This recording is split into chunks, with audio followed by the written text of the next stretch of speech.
ଆଜି ସବୁ ଅପେକ୍ଷାର ଅନ୍ତ ହବ। ହଁ ଦର୍ଶକ ବନ୍ଧୁ, ତେଜସ୍ ଆଜି ତ୍ରିନାଲୀକୁ ଦେଖି ପୁରା ଆଶ୍ଚର୍ଯ୍ୟ ହୋଇଯିବ।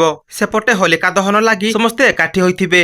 ଆଉ ସମସ୍ତଙ୍କ ଭିଡରେ ତ୍ରିନାଲୀକୁ ନ ପାଇ ମହେନ୍ଦ୍ର ପୁରା କାନ୍ଦିବାକୁ ଲାଗିବ। ପୁଣି ଭବାନୀ କୁହନ୍ତି, ଆରେ ମହେନ୍ଦ୍ର, ତମେ କାନ୍ଦୁଛ କଣ ପାଇଁ? ନିଜକୁ ଧୈର୍ଯ୍ୟ ରଖ। ଏମିତି କହି ମହେନ୍ଦ୍ରକୁ ବହୁତ ବୁଝାଇବେ। ପୁଣି କ୍ରିସି କଥା କହିବ, ବାପା ଆପଣ ମନ ଦୁଃଖ କରନ୍ତୁନି ପ୍ଲିଜ, ଆଉ ଖୁସିରେ ହୋଲିକା ଦହନ କରନ୍ତୁ। ଆଜି ଭଳି ଦିନରେ କେହି ବି ମନ ଦୁଃଖ କରିବା କଥା ନୁହଁ। ଏହାପରେ ପୂଜା କାମ ଆଗକୁ ବଢିବ। ଆଉ ଅନ୍ୟପଟେ ହୋଲି ଖେଳ ବହୁତ ଧୁମଧାମରେ ହଉଥିବ। ପୁଣି ତ୍ରିନାଲୀ ମୁହଁରେ ହୋଲି ରଙ୍ଗ ମାରି ବାହାରକୁ ବାହାରିବେ।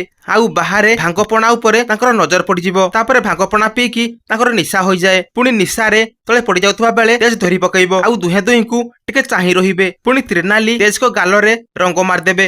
ଆଉ କହିବେ, ହାପି ହୋଲି ତେଜ ଡ୍ରାଇଭର। ସେଠୁ ତେଜ ଟିକେ ସକ୍ ହୋଇଯିବ। ଆଉ କହିବ, ତମେ ଟିକେ ନିଜକୁ ସମ୍ଭାଳ। ପୁଣି ତ୍ରିନାଲୀ କହିବ, ମୁଁ ନିଜକୁ କାଇଁ ସମ୍ଭାଳିବି?